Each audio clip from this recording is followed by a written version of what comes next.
What's up, clinical athlete?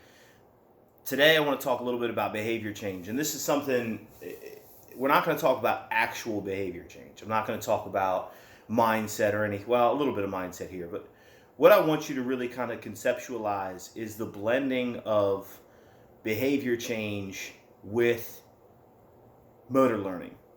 One of the things I think people really struggle with is they want to see results incredibly quickly. They want to see an immediate change brought about by a cue or a new exercise or whatever it may be.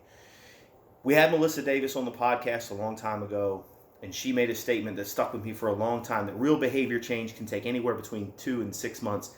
And the longer that behavior has been ingrained or performed, the harder it is and the longer it takes to actually overcome. So we accept that to an extent with things like nutrition, typical behavior change, that sort of thing, but people don't look at it through the same lens in regards to performance or movement change or the change in your squat technique. And I want to start really getting people to conceptualize that as a long-term process. A single cue is not going to fix your squat. A single cue is not going to put you in a better position in the bench press all of the time. So it's one of those things that we have to start to accept as a process and start really looking at habits, movement habits, communication habits, all those things as some form of behavior change. It's something that you have to do repeatedly over time to make stick. And that's really where motor learning comes in.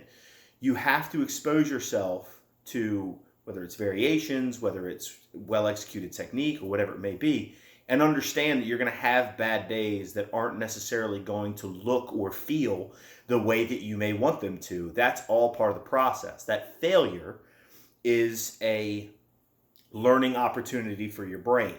And you have to not just track those successes, but track those failures and understand that it's part of the process. So basically, in a long-winded way of saying this, what I'm trying to get across is, if you want something to change, if you want your squat pattern to change, or you want to get better at deadlifting, or you need to understand that it's not going to take one weekend, it's not going to take one workout, it's going to take months and months and months of really, really dedicated training. That doesn't mean it's not fun. It's an absolute blast to do that stuff. But if you can conceptualize it in a healthier way, then we can start to decrease frustration when it comes to training and get more out of it. The same can be said if you're going through a type of injury or pain scenario, understanding that, especially if you've got, say, like chronic low back pain, something that's been bugging you for a while. We talk about this a lot on the podcast. It's all over Instagram, not just Clinical Athlete, but many, many other avenues. It's a process. You're going to have good days. You're going to have bad days, and you have to stack wins on top of each other.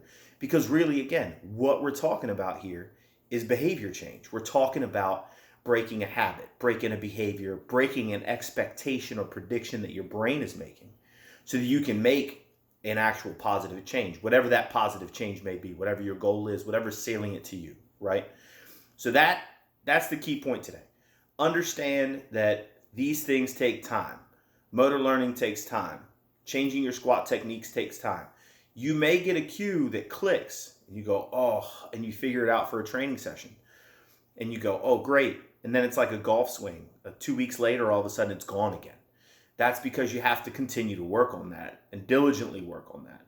And there's a bunch of ways that we can go about that whole process, but that's not really the point of this post or this video. So just keep that in mind. It's all about perspective. If you understand it's going to take an extended period of time to get these things going and moving forward and create real change, then you can accept that and you can have more fruitful training and probably a better mindset towards it.